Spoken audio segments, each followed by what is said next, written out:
구약성경 40페이지 창세기 28장 10절부터 19절까지의 말씀입니다. 찾으셨으면 저와 여러분이 한 절씩 교독하여 읽도록 하겠습니다. 10절 말씀 제가 먼저 봉독해 올립니다. 야곱이 브엘세바에서 떠나 하란으로 향하여 가더니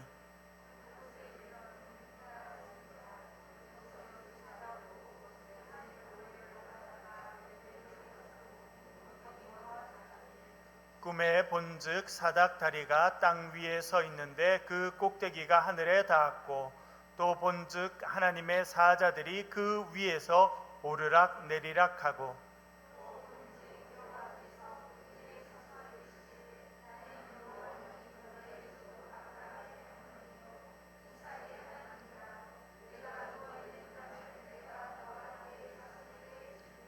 내 자손이 땅에 티끌같이 되어 내가 서쪽과 동쪽과 북쪽과 남쪽으로 퍼져 나갈지며 땅의 모든 족속이 너와 내 자손으로 말미암아 복을 받으리라.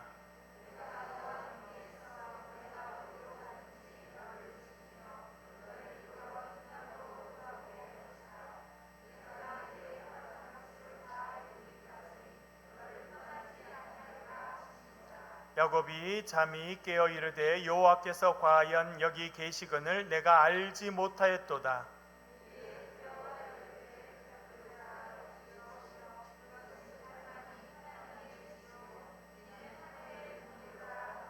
야곱이 아침에 일찍 일어나 베개로 삼았던 돌을 가져다가 기둥으로 세우고 그 위에 기름을 붓고 그곳 이름을 베델이라 하였더라. 이 성의 옛 이름은 루스더라. 아멘. 오늘은 우리 대면 캠퍼스 전체 정기 점검 관계로 우리가 11시 반에 일부 예배를 드리고 오늘 1시 반에 일부 예배를 드리게 되었습니다. 여러분, 이 예배에 오신 여러분들을 주의 이름으로 환영합니다. 제가 교회에 와서 예배를 인도할 때마다 교회는 담임 목사 혼자 하는 것이 아니라 많은 분들의 기도와 헌신과 또 참여로 이루어진다라고 하는 것을 알게 됩니다. 오늘도 또 찬양으로 또 안내로 또 여러 모양으로 또 수고해 주신 분들께 감사드리고 또 이 시간 또 말씀에 참여해 주셔서 감사드립니다. 우리 제목을 같이 한번 따라 해보겠습니다. 광야에서 꿈을 꾸다. 한 번 더 해보겠습니다. 광야에서 꿈을 꾸다. 네, 제가 요즘에 매일 아침에 일어나면 창세기 말씀을 읽습니다. 그리고 복음 노트를 기록하면서 묵상을 하고 있습니다. 그렇게 창세기를 읽으면서 하나 깨닫게 되는 것이 있습니다. 그것은 무엇이냐면 하나님께서 우리를 광야로 인도하실 때가 있다는 것입니다. 잘 아는 것처럼 하나님께서 아브라함에게 말씀하셨습니다. 너는 너의 고향과 친척과 아버지의 집을 떠나라. 그리고 내가 너에게 보여줄 땅으로 가라 말씀하셨습니다. 그가 살고 있었던 곳은 갈대아 우르라고 하는 땅입니다. 1923년 영국의 유명한 고고학자였던 레너드 울리 박사가 갈대아 우르 땅을 발굴하였습니다. 저도 사실은 1997년도에 이스라엘의 텔레호브라고 하는 그곳을 발굴하는데 처음으로 제가 고고학 발굴에 참여해 본 적이 있었습니다. 참 재밌는 일입니다. 또한 지저분하기도 합니다. 왜냐하면 하루 종일 앉아서 땅을 파야 되거든요. 그런데 참 재밌는 것은 저희들이 그 땅을 팠는데 너무나 감격적인 일이 있더라고요. 저희들이 딱 땅을 팠는데 토기가 나왔어요. 지금부터 3,000년 전에 거. 여러분 뭐 그쯤이야 하고 놀라지도 않으시네요, 여러분. 감격스럽더라고요. 이 3,000년 전에 땅에 묻힌 게 3,000년을 기다렸다가 저랑 얼굴을 대하는 거예요. 그래서 그런 면에서는 참 고고하긴 매력이 있다, 그런 생각을 해본 적이 있었습니다. 1923년 레너드 울리 박사가 이 갈대아 우르 지역을 발굴하였습니다. 황금 투구와 황금으로 된 칼을 발견하였습니다. 그리고 대단히 섬세한 기술로 만들어져 있는 많은 장신구들을 발견하였습니다. 그러면서 그가 이렇게 설명하였습니다. 아브라함 시대에 갈대아 우르에 살았던 사람들은 우아하고 호화롭고 번영된 도시 생활을 누렸던 사람들이다. 우르의 부자들은 방이 14개 달린 2층 집에서 살았다, 그렇게 이야기했습니다. 여러분, 이것이 200년, 400년 전이 아니라 지금으로부터 4000년 전에 있었던 일이라고 하면 우리는 그 당시 갈대아 우르가 어느 정도 수준이었는지 알게 될 수 있습니다.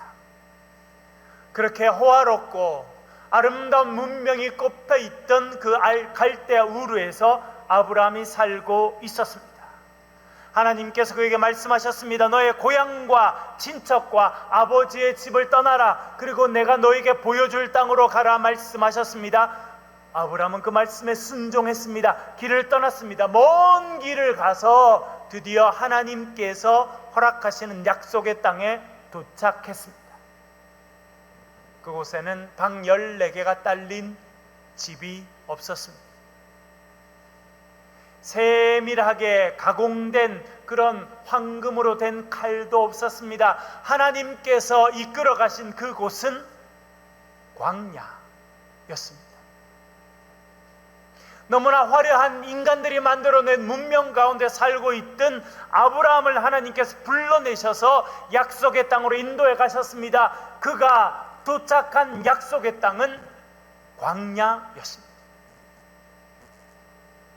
하나님만 바라보며 살 수밖에 없는 그곳, 바로 광야로 하나님께서 인도해 가신 것입니다.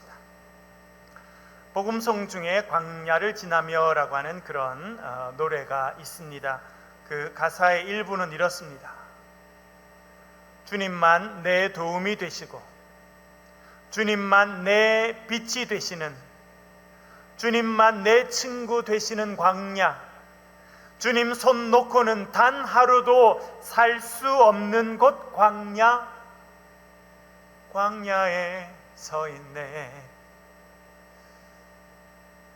여러분, 하나님께서 아브라함을 이끌어 가신 곳은 광야였습니다. 하나님의 손을 놓치고는 단 하루도 살아갈 수 없는 그 광야로 하나님께서 인도하셨다 말씀하고 있습니다. 그 광야에서 하나님께서는 아브라함을 축복하셨습니다.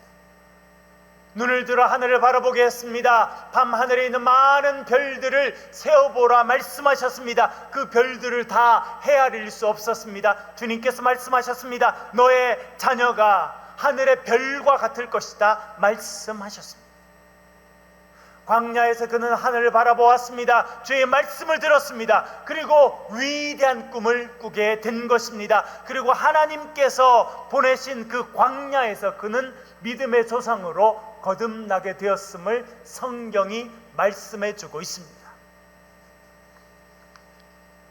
여러분, 하나님께서는 때때로 우리를 광야로 인도하십니다. 그곳에서 꿈을 꾸게 하십니다. 그리고 그곳에서 변화되어서 새로운 인생을 살도록 하시는 분이 우리 하나님이심을 성경이 말씀하고 있습니다. 제가 미국의 LA 땅에 있는 어느 교회에 부목사로 있으면서 교구를 섬기던 어느 날이었습니다.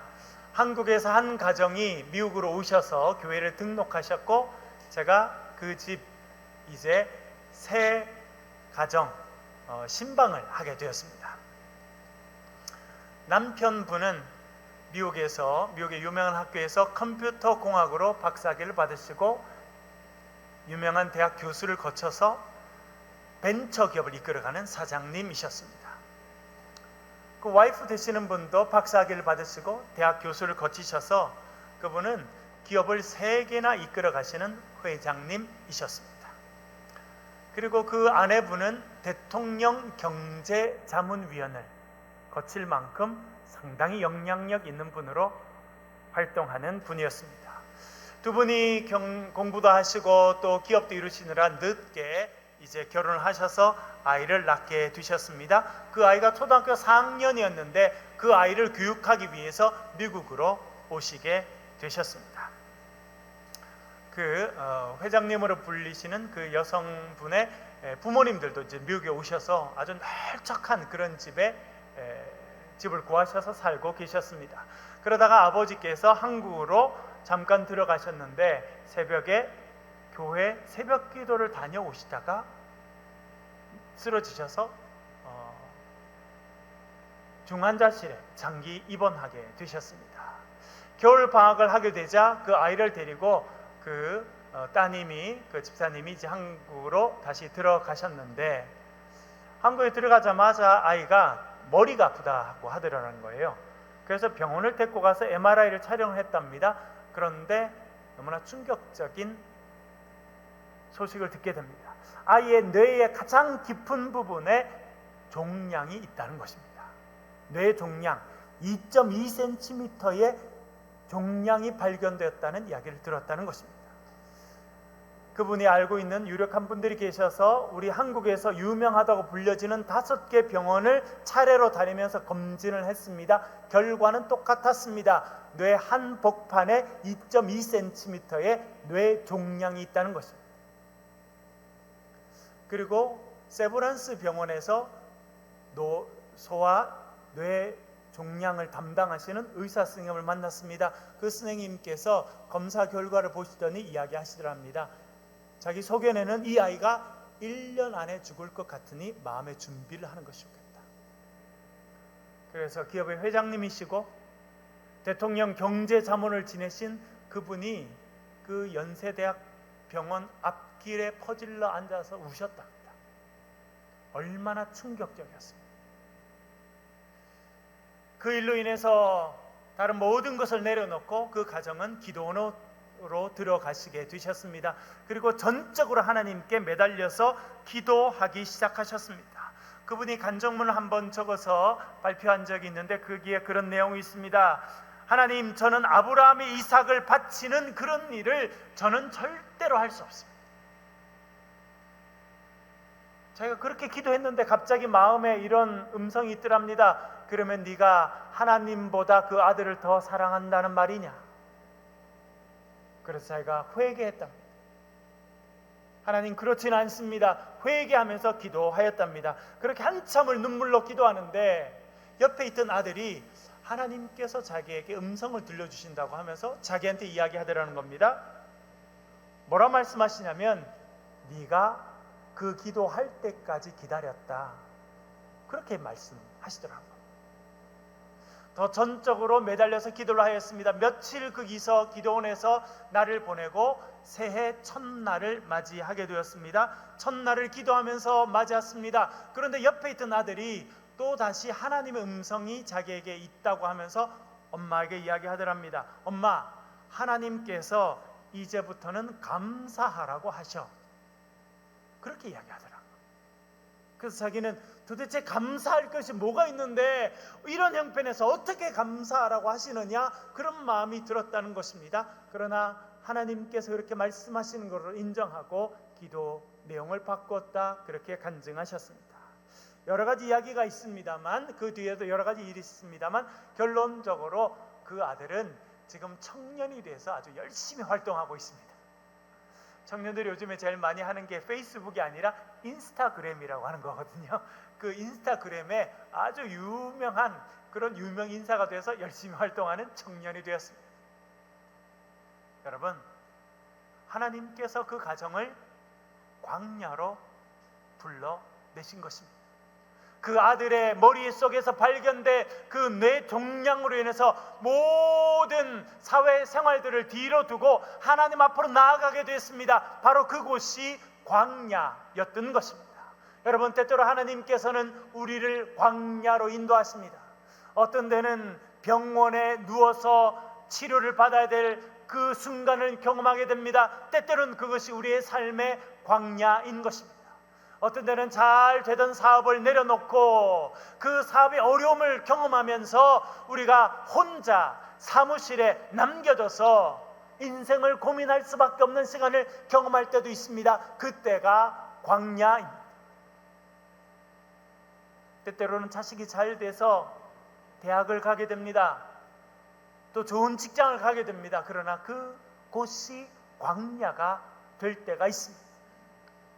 하나님께서 야곱을 광야로 불러내셨습니다. 그리고 때때로 그 하나님께서 우리를 광야로 불러내실 때가 있다는 것을 성경이 말씀하고 있습니다. 근데 여러분, 사실은 야곱의 삶을 보면 하나님께서 불러내셨다라고 생각하기보다는 그가 목숨을 구하기 위해서 도망갔다라고 생각하기가 쉽습니다. 여러분, 야곱이 어떻게 지금 광야로 나오게 됐습니까? 야곱은 좀 욕심이 많았어요. 여러분, 성경 자세히 읽어보니까 야곱이 쌍둥이로 태어나게 됩니다. 쌍둥이 형이 있었는데 에서였습니다. 태어날 때 야곱이 어떻게 하고 태어났다고 성경이 이야기하던가요? 형 에서의 뭘 붙잡고 나왔다고요? 발 뒤꿈치를 잡고 나왔다. 그래서 이름이 야곱이 됐습니다.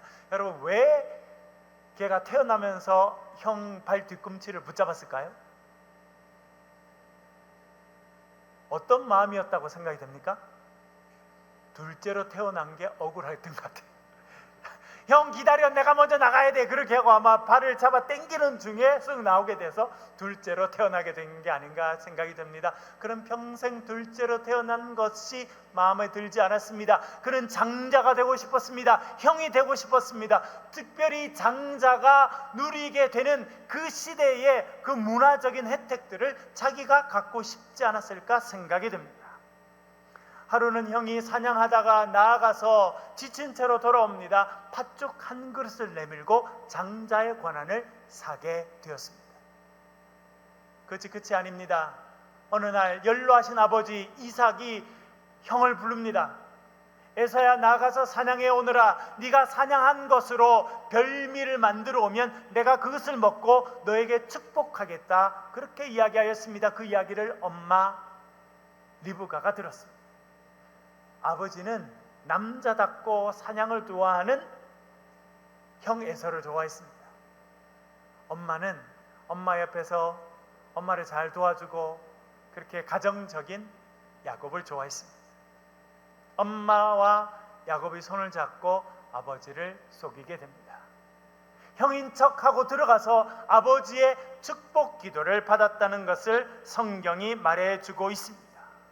그렇게 다 기도가 끝난 다음에 형 에서가 돌아왔습니다. 음식을 해서 아버지께 들어갔습니다. 아버지가 깜짝 놀랍니다. 너는 누구냐? 예, 아버지의 큰아들 에서입니다. 내가 이미 에서에게 축복 기도를 해주었다. 형이 화가 났습니다. 아버지, 이것이 첫 번째가 아닙니다. 지난번에는 이 동생이 나의 장자권을 빼앗아가더니 이제는 아버지의 축복 기도까지 빼앗았습니다 하고 그가 화가 나게 됩니다. 둘째를 죽이려고 합니다. 할 수 없이 살아남기 위해서 야곱은 도망쳐야 했습니다. 그래서 광야로 나아가게 된 것입니다. 그러나 여러분, 영적인 눈으로 보면 하나님께서 그를 광야로 불러내신 것입니다.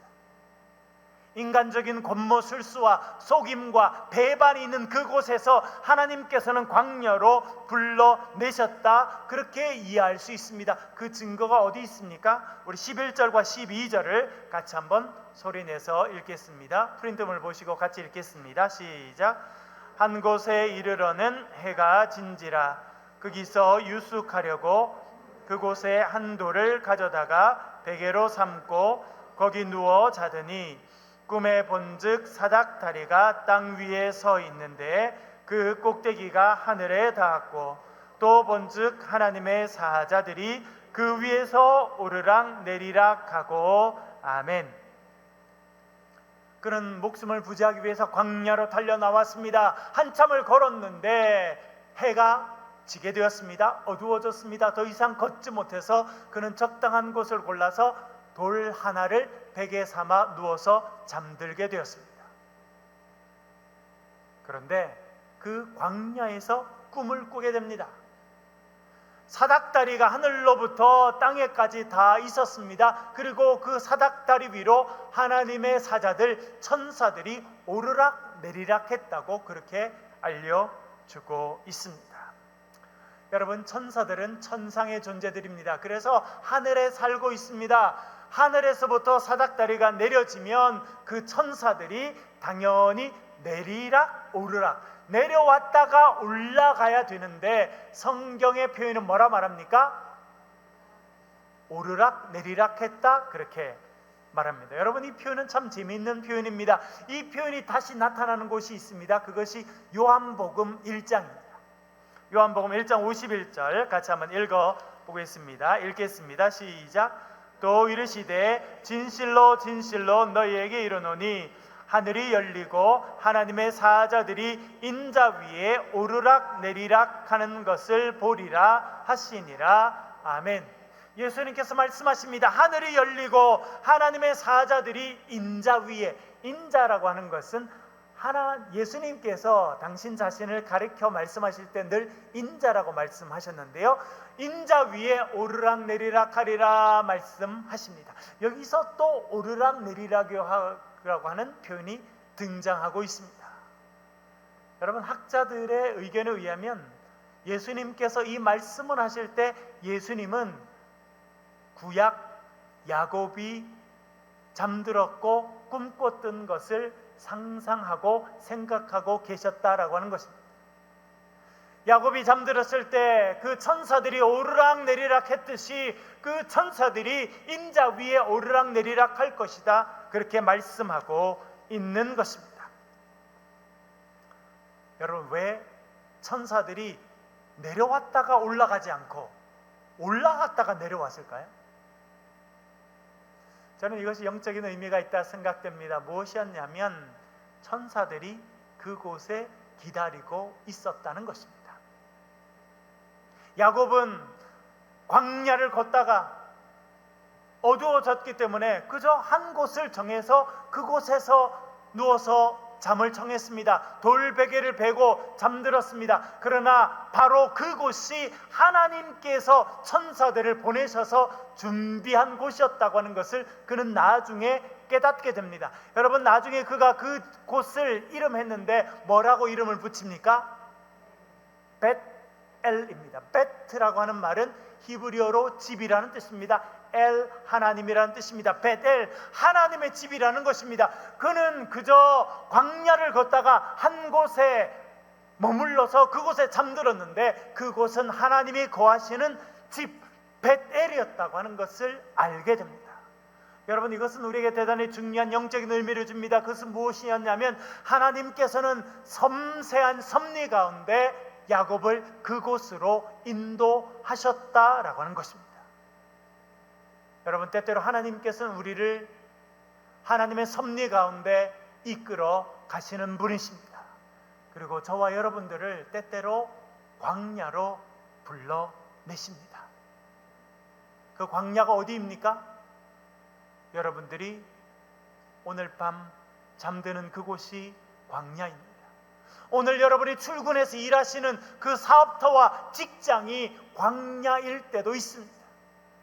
하나님께서 우리를 이끌어 가시는 곳, 우리로 하여금 있게 하시는 그곳이 광야일 때가 있음을 성경이 알려주고 있는 것입니다. 제가 고등학교까지 저희 고향에서 마치게 되었습니다. 그리고 서울로 가서 장신대 입학해서 신학 공부를 시작했는데 그곳이 저에게는 광야였습니다. 신학교였지만 객지였고 낯선 곳이었고 외로운 곳이었습니다.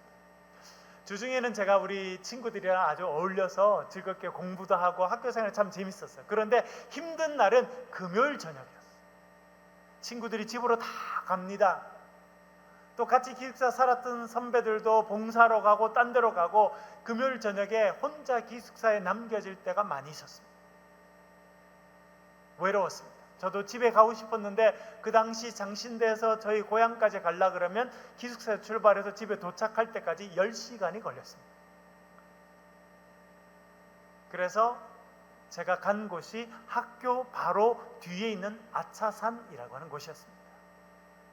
아차산 중턱쯤 올라가면 넓은 바위가 있는 그런 곳이 나옵니다. 거기 올라가서 앉아서 서울 시내를 바라보고 찬송을 하기도 하고 고향 생각이 나면 울기도 하였습니다. 그러다가 제가 그곳에 엎드려서 기도를 하였습니다.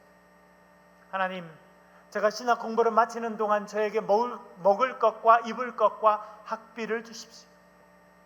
제가 신학대학원 다니면서 교환학생으로 미국에 가서 공부할 수 있도록 도와주시고 군정 목사로 복무할 수 있도록 도와주시고 그 이후에 다시 유학 가서 박사 공부까지 할 수 있도록 주님 도와주십시오라고 제가 그때 기도했습니다. 사실은 제가 갈 데가 있었으면 그때 제가 아차산에 올라가서 그렇게 기도하지 않았을 것이다 생각이 듭니다. 갈 곳이 없었습니다. 집은 멀었고 친척 집은 없고 저를 오라는 사람이 없었고 기숙사는 혼자 있기에 너무나 외로워서 싫었습니다. 그래서 밖으로 나와서 가게 된 곳이 바로 그 학교 뒤에 있는 아차산 중턱 바위 위였습니다. 하나님께서 저를 그곳으로 인도하셨다고 믿습니다. 거기서 하늘을 바라보게 하시고 주님 앞에 기도하게 하시고 그 꿈을 갖게 하시고 그 꿈대로 제 삶에 이루어 주셨다라고 하는 것을 깨닫게 됩니다. 여러분, 때때로 하나님께서 저와 여러분들을 광야로 불러내십니다. 그곳에서 꿈을 꾸게 하시고 그곳에서 새롭게 하나님을 경험하게 하시고 그곳에서 새로운 인생을 살도록 인도해 주시는 줄로 믿습니다. 하나님께서 야곱을 광야로 불러내셨습니다. 그리고 그에게 이렇게 말씀하십니다. 우리 13절부터 15절까지의 말씀을 같이 천천히 읽으시겠습니다. 같이 읽겠습니다. 시작. 또 본즉 여호와께서 그 위에 서서 이르시되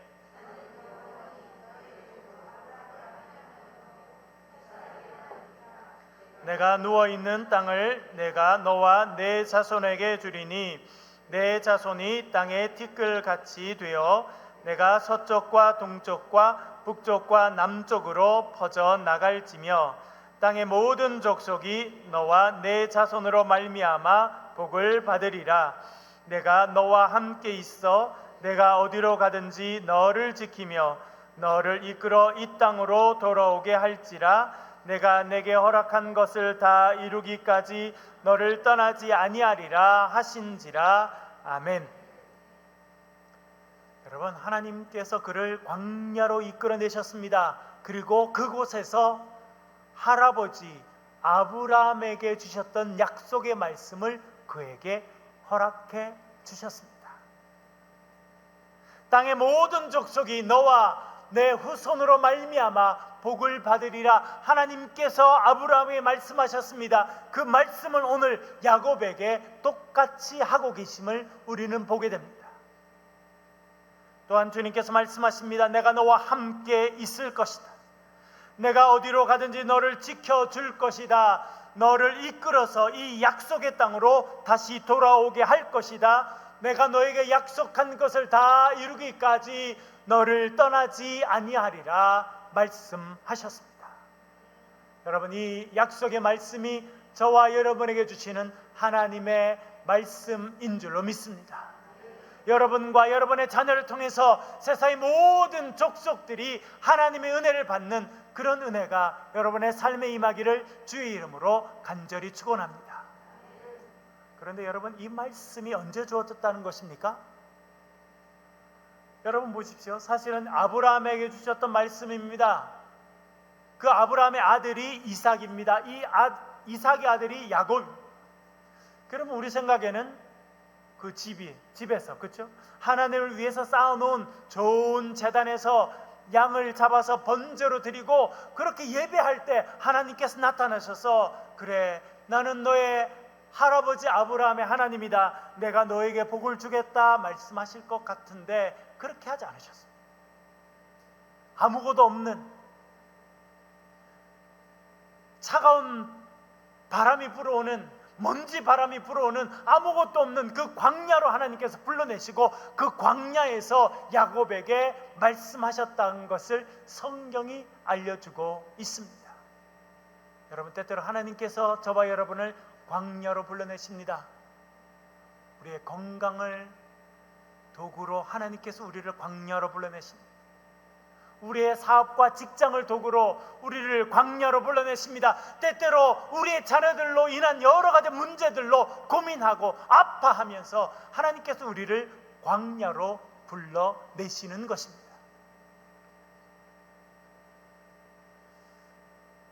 여러분, 제가 야곱을 보니까 야곱의 훌륭한 점이 있습니다. 어떤 점이 훌륭하던가요? 하나님께서 왜 이 야곱, 남을 속이지요, 발 뒤꿈치 잡지요, 때때로는 부모님까지도 이렇게 힘들게 하는 야곱을 하나님 왜 축복하셨을까? 사실은 저는 좀 의문을 가지고 성경을 읽어보는데 이번에 다시 깨닫게 된 것이 있습니다. 그것은 무엇이냐면 야곱의 장점이 있어요. 그건 뭐냐면 간절함을 갖고 있다는 거예요. 마음이 간절해요. 그는 형이 갖고 있는 장자권에 대한 간절한 마음이 있었습니다. 그런데 성경은 뭐라 그러냐면 에서는 장자권을 경홀히 여겼다는 거예요. 쉽게 생각했어요. 그러나 야곱은 그 장자권에 대한 간절함이 있었습니다.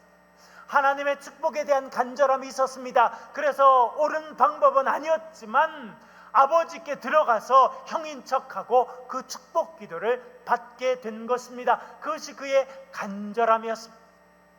하나님께서는 그의 간절함을 보셨습니다. 그 방법이 온전히 이루어지지 않게 되자 이제는 하나님께서 직접 그를 광야로 불러내셨습니다. 그리고 그의 간절함을 이루어 주셨습니다. 여러분, 야곱이 갖고 있었던 간절함은 무엇입니까? 결국은 하나님의 축복의 통로가 되겠다는 거거든요. 하나님의 복을 받는 백성이 되겠다라고 하는 것이 그의 간절함이었습니다. 하나님께서 그것을 인정해 주셨다라고 하는 것을 알게 됩니다. 그리고 그에게 그의 할아버지 아브라함에게 주셨던 그런 약속의 말씀을 그에게 해 주십니다. 그 말씀을 하신 곳이 광야입니다. 여러분, 저와 여러분, 하나님께서 우리들을 광야로 인도하셨습니다. 그 광야가 이 대명 캠퍼스입니다. 익숙하지 않은 곳, 교회가 서 있지 않는 곳, 그런 하나님께서 우리를 부르셔서 이곳에 세워주셨습니다. 저는 이곳에 와서 기도하면서 야, 우리 아무것도 없는 광야에 서 있지 않나 그 생각을 하였는데, 지난번에 말씀드린 것처럼 한날 하나님께서 깨닫게 하셨습니다. 이곳은 아무것도 없는 곳이 아니라 이곳은 선교사님들의 눈물의 기도가 있는 곳이라고 하는 것을 깨닫게 하셨습니다. 여러분, 생각해 보면요, 아마 이 대구 땅이 선교사님들에게는 광야였을 거예요. 하나님이 부르셔서 보여줄 땅으로 가라고 했는데 그곳이 이 대구 땅인 것입니다. 척박한 이곳에 와서 선교사님들이 눈물을 흘리며 주님 앞에 기도한 곳이 바로 이곳이었다고 하는 것을 깨닫게 됩니다. 그 눈물의 씨앗이 있는 이곳에서 하나님께서 우리에게 예배하도록 말씀하셨습니다. 그리고 그 눈물의 씨앗이 성장해서 하나님께 드릴 아름다운 열매가 되는 일에 저와 여러분을 불러주신 줄로 믿습니다. 여러분, 또 보십시오. 이곳이 기독교 대학을 세운 곳이지 않겠습니까?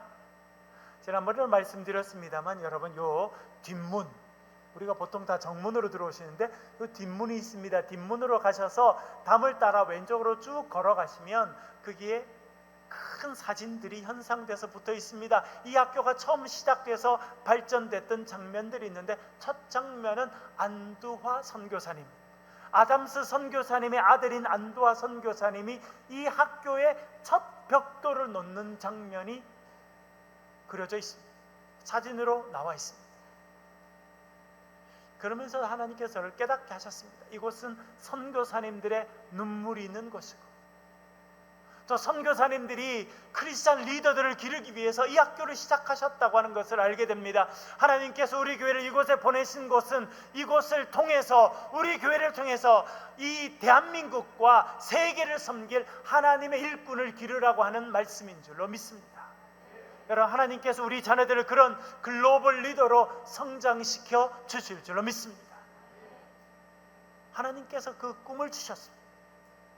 하나님께서 야곱을 광야로 불러내셨습니다. 그 광야에서 눈을 들어 하나님을 바라보게 하시고 광야에서 꿈을 꾸게 하시고 광야에서 새로운 인생이 되게 하셨습니다. 하나님께서 우리를 이 광야로 불러내셨습니다. 이곳에서 새로운 꿈을 꾸고 새로운 하나님의 성령의 공동체를 만들라 말씀하시는 줄로 믿습니다. 광야는 하나님을 만나는 곳입니다. 그리고 새로워지는 곳입니다. 새로운 인생의 길을 걸어가는 곳이 광야입니다. 광야를 지나며 라고 하는 찬양의 마지막 부분, 이런 가사가 있습니다. 주께서 나를 사용하시려, 나를 더 정결케 하시려 나를 택하여 보내신 그곳 광야, 성령이 내 영을 다시 태어나게 하는 곳 광야, 광야에 서 있네. 여러분, 이 광야에서 주님을 만나시고 이 광야에서 새로운 꿈을 꾸시고 이 광야에서 하나님의 사람으로 온전히 새로워지시는 저와 여러분 되시길 주의 이름으로 간절히 축원합니다. 우리가 한번 기도하겠습니다. 소리를 내서 통성으로 같이 한번 기도하겠습니다. 기도하실 때 우리 말씀을 가지고 한번 기도하겠습니다. 주님, 저희들을 때때로 광야로 인도하시니 감사합니다. 그 광야에서 하나님을 만나게 하시고 그 광야에서 우리 인생이 새로워지게 하시고 광야에서 하나님이 주시는 꿈을 꾸는 저희들이 되게 도와주옵소서. 우리 가정을 위해서, 우리 새창조 교회를 위해서, 우리 나라와 민족을 위해서 이 시간 소리를 내서 같이 한번 기도하겠습니다.